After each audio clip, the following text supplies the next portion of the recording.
Okay so okay again हम लोग stretch करेंगे जैसे हमेशा करते हैं। स्ट्रेच पूरा खींचिए अपने को, कोहनियों को बिल्कुल सीधा। Try to touch the ceiling, उस इंटेंशन से अपने को खींचिए, इतना खींच सकते हैं। और डीप ब्रीथ करिए, ब्रीथ फ्रॉम योर बेली।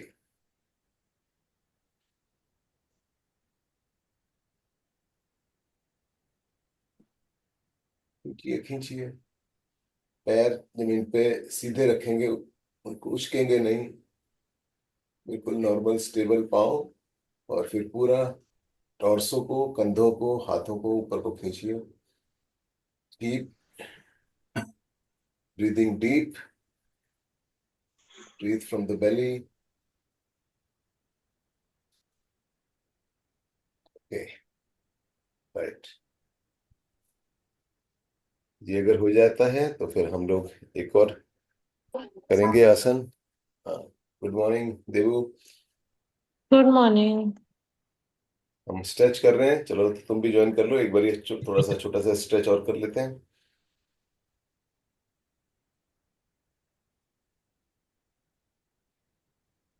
ये, पैर नहीं उठाने हैं बेटा, पैर नहीं उठाने, पैर को स्टेबल रखो। वो जो पैर उठाने वाला होता है वो ताड़ासन होता है, उसमें हम हाथ ऐसे मिलाते नहीं है ऊपर।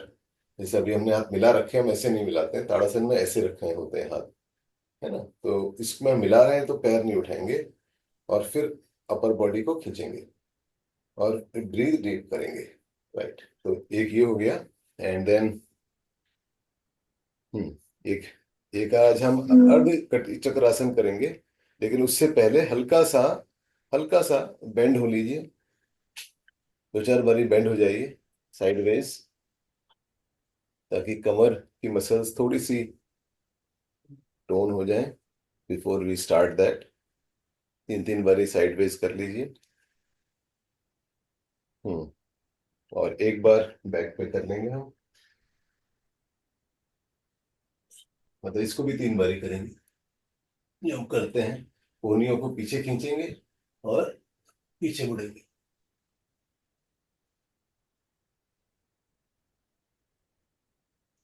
ओके। अर्धकटी चक्रासन जो है वो, जो हम बात करते हैं विसरल फैट की, विसरल फैट को रिड्यूस करने के लिए अर्धकटी चक्रासन काम आता है, अच्छा रहता है। तो सिंपल एक्सरसाइज है। आप ऐसे हाथ करेंगे सामने, और बिल्कुल हाथ उतने ही मोड़ रख खोलने हैं जितना हमारा कंधा है। मेरे हाथ क्योंकि कैमरे के कारण ऐसे आगे को खुले नजर आ रहे हैं, बट वो है नहीं। जो मेरा कंधा है, कंधे की विड्थ जितने ही मेरी यहाँ हाथों के बीच की विड्थ है। फिर सांस छोड़ेंगे, सांस छोड़ते हुए पीछे जाएंगे। Breath work is important. सांस छोड़ते हुए पीछे जाएंगे जितना पीछे आप जा सकते हैं। फिर यहां पर सांस लेंगे। Again you will breathe deep, एक दो तीन जितनी सांस ले सकते हैं।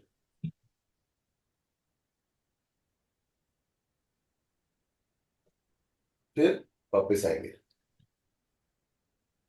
हाथ कोशिश करेंगे, जो इसमें जो बेसिकली जो करेक्ट तरीका है करने का, हमने एक बात की थी कि इंफ्लेमेशन के केस में, कि रॉन्ग एक्सरसाइजेस और नो एक्सरसाइजेस। तो wrong exercises also lead to inflammation. तो करेक्ट तरीका सीखना और उसको करेक्ट तरीके से करना बहुत इंपॉर्टेंट है। तो जब हमने आगे वाली बात कर ली थी कि ये डिस्टेंस कंधे के बराबर, तो जब हम इधर को मुड़ रहे हैं, अब आप ये देखिएगा कि जब मैं इधर को मुड़ूंगा तो ये डिस्टेंस मेरा कंधे वाला मेंटेन्ड है। हाथ ना नीचे गया है, ना हाथ क्लोज हुआ है, कंधे पे नहीं चला गया। तो हमें जितना भी मुड़ना है, बेशक कम मुड़िए, लेकिन ये जो डिस्टेंस है इन दोनों का, ये कंधे के बराबर रहना चाहिए। आपकी जो विड्थ से हमने यहां से शुरू किया था, same width has to be maintained here. तो अगर आप अब मुड़ेंगे, अगर ऐसे मुड़े तो मैं मुड़ा और ये डिस्टेंस बराबर है, जितना भी आप मुड़ सकते हैं। फिर अपनी आंखें इस अंगूठे पे रखेंगे, ये वाले अंगूठे पे जिसको मैं हिला रहा हूं, इस वाले। आंखें अपनी नजर इस अंगूठे पे रखेंगे। And then we will fix our cells and then breathe. Last step is breathing, deep breathing, breathing from the belly. Right. Same way इसको हम रिवर्स करेंगे. Eyes will be on the thumb of the right hand and then breathe deep. तो वापस आते समय फिर से breathe छोड़ते हुए आएंगे? ब्रेथ छोड़ते हुए आइए, यहां पर आके ब्रेथ लीजिए.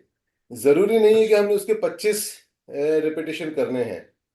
जब योग हम करते हैं तो योग में हम नंबर को बहुत ज्यादा काउंट नहीं करते. नंबर योग में हम टेक्निक को काउंट करते हैं, ब्रेथ को काउंट करते हैं. ब्रेथ काउंट मतलब ब्रेथ इंटीग्रेट करते हैं आसन में.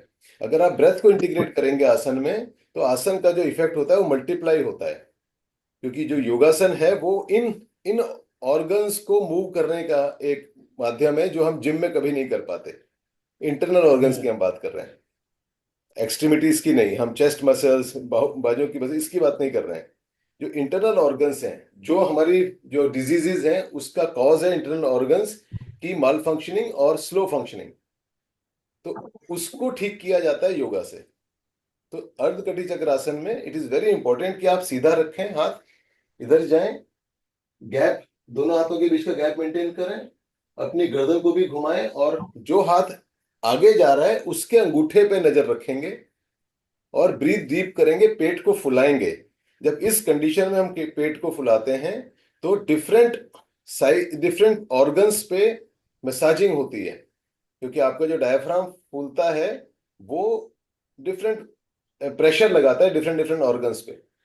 किसी एक दिन हम जब हम त्रिकोणासन करेंगे. त्रिकोणासन जो है किडनीज के लिए अच्छा होता है, क्योंकि त्रिकोणासन में जब हम मुड़ते हैं और ब्रीथ करते हैं तो किडनी की मसाज होती है. तो उसके आसपास का जो फैट जिसने किडनी को पकड़ रखा है दैट स्टार्ट्स गेटिंग लूजन अप. तो वो योगा का बड़ा एक इंपॉर्टेंट चीज है कि योग जो होता है वो इंटरनल ऑर्गन्स को की फिटनेस के लिए है. एक्सट्रीमिटीज की फिटनेस तो हम करते रहते हैं, वॉक की अभी हम बात कर ही रहे थे. सो this is it. So technique सीख लीजिए, फिर दिन में शाम को कभी जब आप खाली हो तो कर सकते हैं. हम बैठ लेते हैं. और योगासन में एक और जो चीज है वो, जो इस तरह के जितने भी योगासन हैं वो सब खाली पेट होते हैं. तो पेट भरे के साथ ना करें. अभी सीखने के हिसाब से ठीक है. देविका कुछ खा के आई हो? खाना खाती हो? सुबह कुछ खा पाती हो? नहीं. नहीं, अभी तो नहीं. तो वो लेके आती हो तुम? हाँ. Okay okay okay. ठीक है. कितने बजे फ्री होगी आज? फ्री आज तो रात को 8:30 होगी छुट्टी. ओ, आज तुम्हारा एनुअल बेस्ट. डे है? फेस्ट एनुअल डे मतलब वही? नहीं है, प्रैक्टिसेस हैं. हाँ. ओ 3 days ऐसे ही हो. 8:30. अच्छा अच्छा अच्छा. अरे बाबा. हाँ. अच्छा, तो सुबह से लेके रात तक अब स्कूल में रहोगी? हाँ, स्कूल में मैंने स्पेशल परमिशन लिया है कि बीच में 2 hours घर जाने के लिए, क्योंकि वीर काफी छोटा है. तो हाँ उन्होंने हाँ. दे दी कि जब ओके लगे तो 2 hours के लिए आप जा सकते हो घर. Okay okay. बाकी चलो. सब ऐसे ही है 8:30 तक. अरे राम, टफ डे. ठीक है, चलो, अच्छी बात है. तो चलिए शुरू करते हैं. Who will read? मैंने आज रीडिंग पोस्ट कर दी थी. Who will read? Any volunteer other than Harendra? Harendra पढ़ते ही हैं ये तो हैं. कोई पढ़ेगा? आज सुबह ही देख रहे थे कि मैंने कहा क्या पढ़ रहे हो, कह रहे अरे संजीव जी ने कुछ भेजा वो पढ़ रहे चलो ठीक है, कोई नहीं. हरेंद्र पढ़िए. अच्छा, मैं ही पढ़ दूं? हाँ, आप पढ़िए. मैं तो मतलब ऐसे ही सुबह पढ़ रहा था कि जस्ट इन केस अगर आपने किसी को भेजा हाँ हो नहीं, अब या अभी अभी लगता है किसी ने वो पढ़ा नहीं है, देखा नहीं है, तो दैट्स ओके. तो आप ही पढ़ लीजिए. अच्छा. This is from a different book. जो ये मैंने आपको ये वाला डाला था, this is from a different book. और एक ये स्टिलनेस स्पीक्स है, तो उसमें से भेजा था मैंने. चलिए पढ़िए.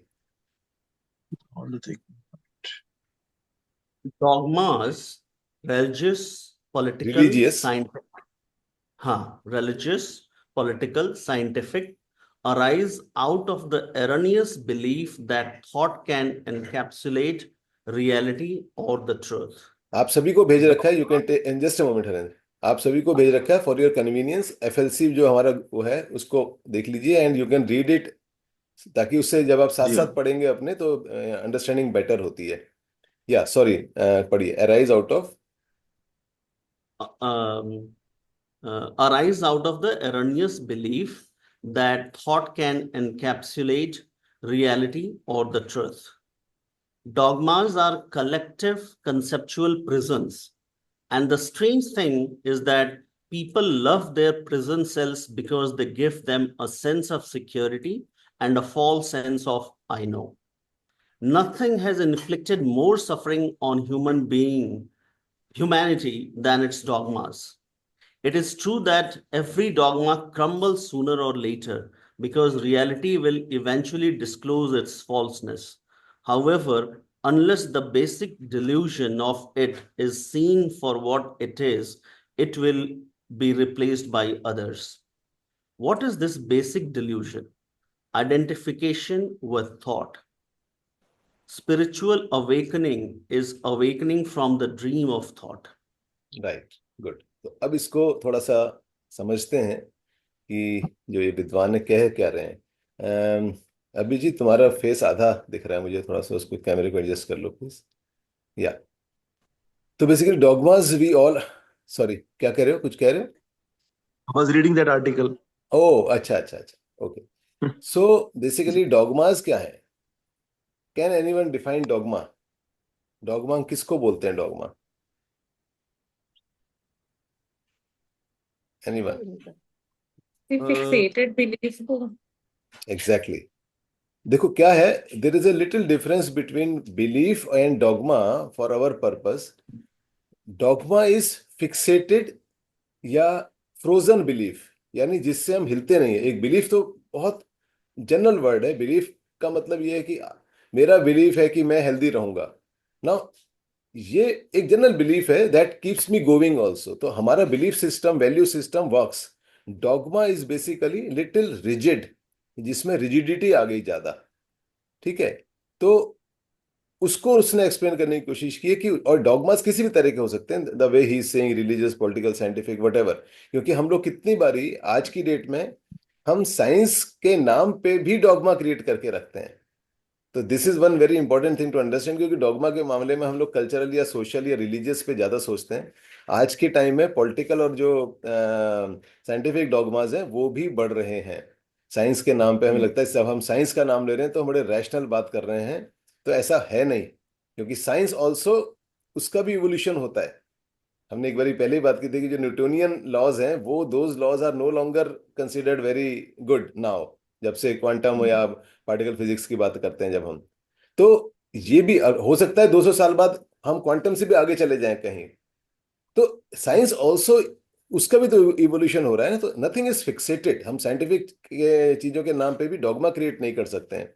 Now the very important part we have to understand कि व्हाई वी डू दैट। ये एक ह्यूमन टेंडेंसी है कि हम लोग सिक्योर फील करना चाहते हैं, क्योंकि हमें ये जो आइडिया है कि एवरीथिंग इज इम्परमानेंट, जो हमारा जो स्पिरिचुअल साइंसेस बोलती हैं कि नथिंग इज परमानेंट, कोई भी चीज परमानेंट नहीं है इस यूनिवर्स में। लेकिन ये चीज जो होती है बड़ी भयावह होती है। जब मैं सोचता हूं कि सब कुछ टेम्परेरी है तो मेरी जमीन, पांव से जमीन खिसकती है। मुझे अपनी रिलेशनशिप जाती हुई लगती हैं, मुझे अपने पोजीशंस जाते हुए लगते हैं, मुझे अपने कंफर्ट्स जाते हुए लगते हैं, क्योंकि मुझे पता है कि ओके ये टेम्परेरी है। और हम लोग सब जगह परमानेंस ढूंढ रहे होते हैं। हम अपना घर बनाते हैं कि मेरा घर, परमानेंस, मेरा पति, मेरा बच्चा, मेरी पत्नी, मेरे दोस्त, हम परमानेंस ढूंढ रहे होते हैं, क्योंकि वो ह्यूमन टेंडेंसी है। क्यों है वो? Because we are from inside, human beings are incomplete. Mind जो होता है वो कंप्लीट कभी नहीं होता है, और ये मेंटल प्रिजन है, ये मेंटल कंस्ट्रक्ट है सारा। तो हम लोग क्या कर रहे हैं, हम लोग रियलिटी को समझने के बजाय, क्योंकि रियलिटी को जब हम अगर देखते हैं तो वो इनसिक्योरिटी पैदा करती है, और हमारी इनसिक्योरिटी ऑलरेडी बहुत डीप रूटेड होती है। हम सभी लोग इनसिक्योर होते हैं, बहुत डीपली इनसिक्योर होते हैं हम लोग। तो उस इनसिक्योरिटी से जो हमारा बैंड बजा रहता है, उसको ठीक करने के लिए we find permanence, we try to find permanence in everything. That leads to control. अभी कल ही मेरी एक वर्कशॉप थी, उसमें हम लोग यही बात कर रहे थे कि we all of us have become control freak. हम सब चीज कंट्रोल करना चाहते हैं, एनवायरनमेंट से लेके, व्यक्ति से लेके, पैसे, सब कुछ हम कंट्रोल करना चाहते हैं। वो जो कंट्रोल क्यों करना चाहते हैं, वो भी परमानेंस ढूंढने का एक वो है तरीका। Now that is, and then again जो उसने एक और अच्छी चीज बोली कि that creates a false sense of I know. क्योंकि जब मुझे ये पता है कि कि मुझे पता है, तो मैं अच्छा फील करता हूं अपने बारे में। जो हम हरेंद्र उस दिन बात कर रहे थे ना कि आई नो दैट आई, है ना, कि I do not know that I do not know, वो वाला जो एरिया है, मुझे पता ही नहीं है कि मुझे क्या नहीं पता है ना, वो बड़ा डराने वाला एरिया है। मुझे अगर ये पता है कि मुझे क्या नहीं पता है तो वो फिर भी कंफर्टिंग है, because I can still inquire. Google के टाइम में तो I can very easily inquire, but अगर मुझे ये पता ही नहीं है कि मुझे क्या नहीं पता, और वो बहुत बड़ा एरिया होता है कि जिसके बारे में मुझे बिल्कुल भी संज्ञान नहीं है, कि भैया मुझे पता ही नहीं कि उसकी एग्जिस्टेंस है।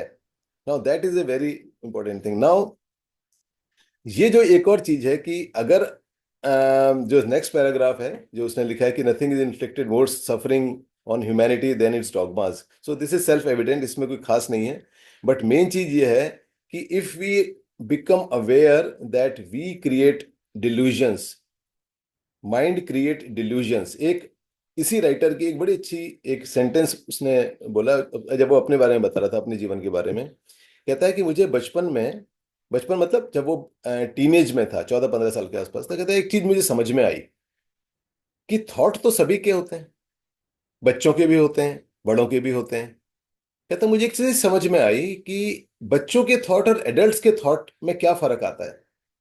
बच्चों के थॉट में हम जैसे कहते हैं ना कि वो चाइल्ड लाइक है, वो बच्चा मस्त रहता है। क्यों मस्त रह पाता है वो? क्योंकि वो अपने थॉट को रियलिटी नहीं मानता। जब हम बड़े हो जाते हैं तो हम अपने थॉट्स को सच मान के चलते हैं कि जो मैं सोच रहा हूं वो सच है। वो सच आपने बनाया ना अपने लिए, वो असली का सच तो नहीं है। तो जब बच्चा होता है वो फ्लेक्सिबल होता है, बच्चे के लिए थॉट एक थॉट है, डिवाइस है, काम करने का तरीका है। जब हम बड़े हो जाते हैं तो फिक्सेशंस होती है हमारी, तो हम अपने थॉट्स को रियल मानते हैं कि this is reality, where is it is not reality, reality is something else. तो वो एक बड़ा अच्छा मुझे लगा कि एडल्ट्स और बच्चों के थॉट में, एडल्ट्स अपने थॉट को रियलिटी मानते हैं, बच्चे नहीं मानते। That is why they can live peacefully, they can be happy. हम लोग हैप्पी इसलिए नहीं होते क्योंकि हम अपने थॉट्स को पकड़ के रख लेते हैं, हम उसको अपनी रियलिटी बना लेते हैं, रियलिटी होती नहीं है। और फिर जो उसने लिखा है कि डिल्यूजन क्या, identification with thought. Of course अगर मैं किसी भी एक थॉट को पकड़ लूंगा तो वो डिल्यूजन क्रिएट कर देगा मेरे माइंड में, और जितने माइंड है उतनी दुनियाएं हैं, तो हर एक का डिल्यूजन अपना अपना हो जाता है। And spiritual awakening is that only. Harendra second part फटाफट पढ़ लीजिए।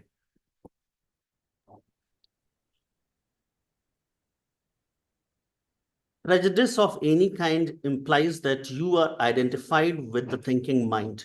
It means you don't see the other human being anymore, but only your own concept of that human being. To reduce the aliveness of another human being to a concept is already a form of violence. Yes, तो basically इस अब जब यहाँ पर thought का ही एक variant है जो जिसको हम प्रिजुडिस की बात बोल रहे हैं, कि आपने किसी के प्रति कोई मेलाइस क्रिएट किया, मेलिशियस थिंकिंग रखी, दैट क्रिएट्स ए प्रिजुडिस। या अगर मेलाइस ना भी हो तो हम एक टर्म कर देते हैं कि ये बंदा ऐसा है, ये कम्युनिटी ऐसी है। ये जो चीज है, this again is a creation of your mind. और यहां पर जो नुकसान हो रहा है वो ये हो रहा है कि हम दूसरे व्यक्ति को एक उसमें बॉक्स में फिक्स कर रहे हैं। अब how it is relevant for our discussion today, कि ये कम्युनिटी छोड़ देते हैं, बाहर की चीज छोड़ देते हैं। हम जब क्लोज लोगों में रह रहे होते हैं, दोस्तों में रह रहे होते हैं, दोस्तों में मनमुटाव होता है, मिसअंडरस्टैंडिंग्स होती हैं। वो क्यों हो रही हैं? क्योंकि हम again one thing we operate from the past, कि ये आदमी ऐसा है, तो हम पास्ट से ऑपरेट करते हैं। And this not only applies to the other person, this applies to us also. क्योंकि हम ऐसा नहीं, हम ये कह रहे हैं कि आपको दूसरे के बारे में time to time opinion change करनी है। हम ये कह रहे हैं कि अपने बारे में भी time to time opinion change करनी है, बिकॉज यू ऑल्सो इवॉल्व। आप भी तो इवॉल्व हो रहे हो, every day you are changing. तो और फिर क्या होता है, आई एम गोइंग, तो तुम बैठो जस्ट। तो क्या होता है कि जैसे व्यक्ति के जो चेंज होने में, बदलने में, इट टेक्स जस्ट